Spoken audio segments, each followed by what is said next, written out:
Morning student, कैसे हैं आप लोग? जितना भी आप लोगों को पढ़ाया है तो आप लोगों को सारा चीज़ समझ में आ गया होगा, ठीक है। देखिए हम लोगों का टॉपिक है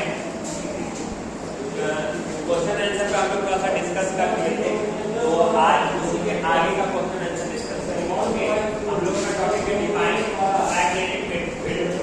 मैग्नेटिक फील्ड होता क्या है, तो इसलिए स्टार्ट क्वेश्चन आंसर पढ़ा रहे थे तो उसमें बता दिए थे, तो फिर भी हम डिस्कस कर लेते हैं। मैग्नेटिक फील्ड क्या होता है? कोई भी जो मैग्नेट होता है उसका अपना एक मैग्नेटिक फोर्स होता है, ओके। लेकिन वो मैग्नेटिक फोर्स एक सर्टेन एरिया और सर्टेन रीजन तक ही होता है, एक खास क्षेत्रफल और खास एरिया तक ही होता है। तो जितने एरिया तक या जितने रीजन तक कोई मैग्नेट अपना जो मैग्नेटिक फोर्स अप्लाई कर सकता है, उस एरिया या उस रीजन या उस क्षेत्रफल को ही आप क्या कहोगे? मैग्नेटिक फील्ड कहोगे, ओके। तो यहाँ पर अगर आप मान लो कि एक बार मैग्नेट लेते हैं तो वो यूवी मैग्नेट लीजिएगा तो उसके अंदर दो पोल्स होंगे, एक नॉर्थ पोल एक साउथ पोल, ओके। और मैग्नेटिक फील्ड लाइंस हमेशा जो होता है वो नॉर्थ टू साउथ डायरेक्शन में होता है, ओके। तो इसका भी डायरेक्शन हमने कहाँ पर बना दिया? North to south direction. अब ये एक बार मैग्नेट है तो इसका भी अपना एक मैग्नेटिक फील्ड लाइन होगा, ओके। तो मैग्नेटिक फील्ड होगा तो एक सर्टेन रीजन होगा ना। मान लो कि ये मैग्नेट है तो ये यहाँ से लेकर यहाँ तक के ऑब्जेक्ट को अट्रैक्ट कर सकता है, यहाँ तक के ऑब्जेक्ट को अट्रैक्ट कर सकता है, क्योंकि इसका सर्टेन एरिया है या सर्टेन रीजन है। इस जो इसके चारों तरफ आपको क्या होगा देखने को मिलेगा, इसी को हम क्या कहेंगे? मैग्नेटिक फील्ड कहेंगे। इसीलिए हम इसे लिखे the region around a magnet, मतलब वो रीजन या वो एरिया या वो क्षेत्रफल जहाँ पर कोई एक मैग्नेट अपना मैग्नेटिक फोर्स क्या कर सकता है? लगा सकता है। कैन बी फील्ड इस वो मैग्नेटिक फोर्स आपको देखने को मिलेगा, उसी को हम लोग क्या कहेंगे? मैग्नेटिक फील्ड कहेंगे, ठीक है। मैग्नेटिक फील्ड में कोई दिक्कत नहीं ना। चलिए अब हम लोग का टॉपिक है ड्रॉ टू डायग्राम्स। कोई दो डायग्राम्स बनाना है to show the patterns of magnetic field line, जिसमें मैग्नेटिक फील्ड लाइंस के पैटर्न्स को आपको शो करना है, okay. When the like poles of two bar magnet, अगर दो बार मैग्नेट की लाइन पोल्स को, देखिए इसको क्वेश्चन में हम अपने तरीके से समझाते हैं। आपको कोई ऐसा डायग्राम बनाना है जिसमें दो बार मैग्नेट को जब हम दो बार मैग्नेट को अगर हम एक दूसरे के नजदीक लाएं और दोनों बार मैग्नेट के अगर हम लाइन पोल्स को एक दूसरे के नजदीक लाएं, तब क्या देखने को मिलेगा? अनलाइन पोल्स के बार मैग्नेट को एक दूसरे से नजदीक लाएं, तब हमें क्या देखने को मिलेगा? क्या वो चीज को एक्सप्लेन करना है। तो देखिए पहले क्या है, एक पहला फर्स्ट बार मैग्नेट आपने लिया और दूसरा सेकेंड बार मैग्नेट लिया। फर्स्ट बार मैग्नेट के साउथ पोल और नॉर्थ पोल को इस तरीके से प्लेस किया, फिर दूसरे बार मैग्नेट के साउथ पोल और नॉर्थ पोल को इस तरीके से अट्रैक्ट कर रहे हैं, तो इस तरह से प्लेस कर रहे हैं। तो यहाँ पर देख रहे हैं ये दोनों पोल्स क्या है? अनलाइन पोल्स, मतलब डिफरेंट पोल्स है। और डिफरेंट पोल्स हमेशा क्या करते हैं? Attract each other. इसीलिए आप पढ़े हुए होंगे बुक में कि unlike poles are always attract each other. तो यहाँ पर नॉर्थ और साउथ डायरेक्शन क्या करेगा? एक दूसरे को हमेशा अट्रैक्ट करेगा। उसी तरह से अब इसी मैग्नेट को, इसी दो मैग्नेट को हम इस तरीके से प्लेस कर रहे हैं, एक तरफ नॉर्थ और दूसरी तरफ साउथ, ओके। एक साउथ और नॉर्थ, ओके। तो यहाँ पर भी क्या है? दोनों अनलाइन पोल्स है, तो अनलाइन पोल्स क्या करेंगे? एक दूसरे को रिपेल करना, अट्रैक्ट करेंगे, ठीक है। ठीक उसी तरह से ये दोनों बार मैग्नेट है, अब दोनों के सेम पोल्स को क्या कर रहे हैं? एक साथ प्लेस कर रहे हैं। तो सेम पोल्स क्या करेंगे? सेम पोल्स को लाइन पोल्स कहते हैं, वो दोनों एक दूसरे को रिपेल करेंगे। यहाँ पर भी दोनों एक दूसरे के क्या है? सेम पोल्स है, तो सेम पोल्स क्या करेंगे? एक दूसरे को रिपेल करेंगे। तो फाइनली इस बात से ये समझ में आता है कि अगर दो बार मैग्नेट को एक दूसरे के ग्रुप लाए, ओके, तो अगर दोनों के सेम पोल्स होगा तो सेम पोल्स क्या करेगा? एक दूसरे को रिपेल करेगा, और डिफरेंट पोल्स क्या करेगा? एक दूसरे को अट्रैक्ट करेगा। तो इसीलिए हम लिखते हैं like poles repel each other. Like poles का मतलब सेम पोल्स एक दूसरे को रिपेल करेगा, और अनलाइन पोल्स का मतलब डिफरेंट पोल्स क्या होंगे? एक दूसरे को अट्रैक्ट करेंगे, ठीक है। ये कंसेप्ट क्लियर? कोई दिक्कत नहीं? चलिए अब हम लोगों का क्या है?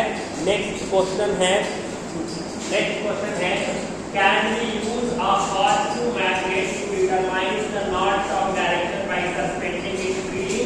Justify your answer. क्वेश्चन कह रहा है क्या हम हॉर्सशू मैग्नेट को, मतलब इसमें कह रहा है क्या हम हॉर्सशू मैग्नेट को अगर हम फ्रीली सस्पेंडेड करें तो क्या उस फ्रीली सस्पेंडेड करने से हम उसको उससे नॉर्थ साउथ डायरेक्शन को फाइंड आउट कर सकते हैं। मतलब एक बार मैग्नेट की जगह पर हम उसको रिप्लेस कर दें, कोई बार मैग्नेट है, बार मैग्नेट की जगह पर हम उसको रिप्लेस करके उसको हटाकर कोई हॉट टू मैग्नेट ले लिए और उस हॉट टू मैग्नेट को अगर हम फ्रीली सस्पेंडेड कर रहे हैं, फ्रीली उसको हैंगिंग कर रहे हैं, लटका रहे हैं, तो उसको हैंगिंग करने से हम उसके नॉर्थ उसका यूटिलाइजेशन करके उसका नॉर्थ और साउथ डायरेक्शन फाइंड आउट कर सकते हैं या नहीं कर सकते, ये क्वेश्चन क्या है। तो देखिए जनरली जो बार मैग्नेट जो होता है ना, उसको जब आप हैंगिंग करते हैं तो हैंगिंग करने पर या उसको लटकाने से वो फ्रीली रोटेट करता है। ओके, फ्रीली रोटेट करता है जिस कारण से वो हमेशा north south direction, freely rotate करने में वो कैसे मूव करेगा, नॉर्थ साउथ डायरेक्शन मूव करता है, क्योंकि वो नॉर्थ साउथ फ्रीली रोटेट करता है और नॉर्थ साउथ डायरेक्शन में उसका मूव करता है, जिस कारण से उसका यूटिलाइजेशन करके हम डायरेक्शन को फाइंड आउट कर सकते हैं, नॉर्थ डायरेक्शन को फाइंड आउट कर सकते हैं, साउथ डायरेक्शन को फाइंड आउट कर सकते हैं। लेकिन हॉट टू मैग्नेट के केस में ऐसा नहीं होता है, क्योंकि वो फ्रीली रोटेट नहीं करता है। अब वो फ्रीली रोटेट नहीं करने की वजह से हम उसके नॉर्थ साउथ उस मैग्नेट का यूटिलाइजेशन करके हम नॉर्थ और साउथ डायरेक्शन को फाइंड आउट नहीं कर सकते। इसलिए हम देखिए नो, बिकॉज हॉट टू magnet can not rotate freely. जो हॉट टू मैग्नेट जो होता है वो फ्रीली रोटेट नहीं करता है, इसलिए लाइक बार मैग्नेट के जैसे। ओके, जैसे बार मैग्नेट फ्रीली रोटेट करता है तो हॉट टू मैग्नेट क्या होता है, ये फ्रीली रोटेट नहीं करता है। ठीक है, ये रीजन समझेंगे कि हॉट टू magnet does not rotate freely, हॉट टू मैग्नेट फ्रीली रोटेट नहीं करता है लाइक बार मैग्नेट, इसके बार मैग्नेट के जैसा। therefore it can point accurately in north south direction, therefore it cannot point accurately in north south direction। इसीलिए हम इस हॉट टू मैग्नेट का इस्तेमाल करके आप एक्यूरेटली नॉर्थ साउथ डायरेक्शन को फाइंड आउट नहीं कर सकते, आप कोई भी डायरेक्शन फाइंड आउट नहीं कर सकते। ये चीज ये क्वेश्चन में कह रहा था। ठीक है, देखिए अब जो है आपका नेक्स्ट क्वेश्चन जो कह रहा है explain by earth behave like a huge magnet. ये तो एक लंबा टॉपिक है, ये एक लंबा टॉपिक है, लेकिन इस पर थोड़ा सा आप बस बेसिक ये समझिए, earth behave like a huge magnet because it has a magnetic field around it. Okay, earth अपना एक मैग्नेटिक फील्ड शो करता है, क्योंकि उसका अपना एक मैग्नेटिक फील्ड होता है उसके चारों तरफ, और जो भी अर्थ होते हैं उसके भी अपने मैग्नेटिक पोल्स होते हैं, इमेजिनरी मैग्नेटिक पोल्स होते हैं, नॉर्थ पोल, साउथ पोल, उसके ज्योग्राफिकल एक्सिस भी होते हैं, ज्योग्राफिकल नॉर्थ पोल्स होते हैं, ज्योग्राफिकल साउथ पोल्स होते हैं। और अर्थ का जो इमेजिनरी मैग्नेट है तो उसका जो नॉर्थ पोल होगा वो अर्थ के geographical axis, geographical north pole है। अगर अर्थ का मैग्नेट का जो नॉर्थ पोल होगा वो ज्योग्राफिकल साउथ पोल होगा, और अर्थ का जो अर्थ के मैग्नेट का जो साउथ पोल होगा वो अर्थ के ज्योग्राफिकल पोल्स के नॉर्थ पोल्स में होगा। ओके, और उसके अराउंड आप किसी बार मैग्नेट को आप प्लेस करते हैं तो उसको वो क्या करता है, अट्रैक्ट करता है। ओके, क्योंकि अर्थ भी एक बिहेव लाइक मैग्नेट होता है, वहां पर अट्रैक्शन क्यों होता है, क्योंकि सेम पोल। ये आपको फिगर के द्वारा आपको जब बताएंगे ना, आपको क्यों पढ़ना, तो यही सब चीज आंसर मिलेगा, तो वहां पर और भी ज्यादा कंसेप्ट क्लियर होगा। अभी सिर्फ क्वेश्चन आंसर लिखवा रहे हैं तो बस उसके हिसाब से समझा रहे हैं, लेकिन जब लेक्चर सेक्शन में हम आपको बताएंगे तो पूरा कंसेप्ट एक मिनट में आपका क्लियर हो जाएगा। ठीक है, देखिए कह रहा है, अब नेक्स्ट क्वेश्चन कह रहा है an iron nail was magnetised using the stroking method after a leakage the magnet did not attract other magnetic material explain why this happens. कह रहा है कि अगर कोई an iron nail was magnetised using the stroking method, कह रहा है कि आयरन के छोटे छोटे जो पील्स होते हैं, छोटे छोटे जो लोहे के जो पील्स होते हैं वो स्टॉकिंग मेथड में क्या हो जाते हैं, मैग्नेटाइज हो जाते हैं। स्टॉकिंग मेथड क्या होता है कि कोई प्लेन सरफेस होता है, कोई फ्लैट सरफेस होता है, वहां पर आयरन के छोटे छोटे नेल्स होते हैं, वहां पर आप किसी मैग्नेट को, बार मैग्नेट को जब आप राइट लेफ्ट करते हैं, किस पर, मान लो कि आपका फ्लैट सरफेस है, इसमें आयरन लोहे के छोटे छोटे कील है और ये आपका बार मैग्नेट है, और इस बार मैग्नेट से आप क्या कर रहे हैं, स्टॉकिंग कर रहे हैं, right to left, left to right, right to left. ऐसे करते रहने से कुछ टाइम्स तक या मोर टाइम्स तक ओके, या नंबर ऑफ टाइम्स तक आप इस तरीके से आप करते रहते हैं राइट टू लेफ्ट, तो उससे क्या हो जाता है जो लोहे के छोटे छोटे जो कील्स होते हैं ना, वो क्या हो जाते हैं, मैग्नेटाइज हो जाते हैं, उसमें मैग्नेट का प्रॉपर्टी आ जाता है। लेकिन ये जो मैग्नेट का जो प्रॉपर्टी जो आता है वो पूरे समय के लिए होता है, टेम्पोररी मैग्नेट होता है, ना कि लॉन्ग टाइम के लिए होता है। ओके, कुछ टाइम के बाद उसका मैग्नेटिक प्रॉपर्टी लॉस हो जाता है, ये कुछ टाइम के लिए होता है। इसीलिए हम यहाँ पर लिख पाए हैं the nails was only temporary magnetise. जो नेल्स जो होता है, जो लोहे का जो कील होता है, वो थोड़ी देर के लिए ही मैग्नेट का प्रॉपर्टी को करता है। जब आप स्टॉकिंग मेथड से, मतलब स्टॉकिंग मेथड से आप लोहे के कील को कुछ ही टाइम के लिए आप उसको क्या कर सकते हैं, मैग्नेटाइज कर सकते हैं। लॉन्ग टाइम के लिए मैग्नेटाइज नहीं हो सकता है। Okay, after a few days, कुछ दिन के बाद it's magnetic strength becomes week, उसका जो मैग्नेटिक स्ट्रेंथ जो होगा वो कमजोर हो जाएगा। समझ में आया?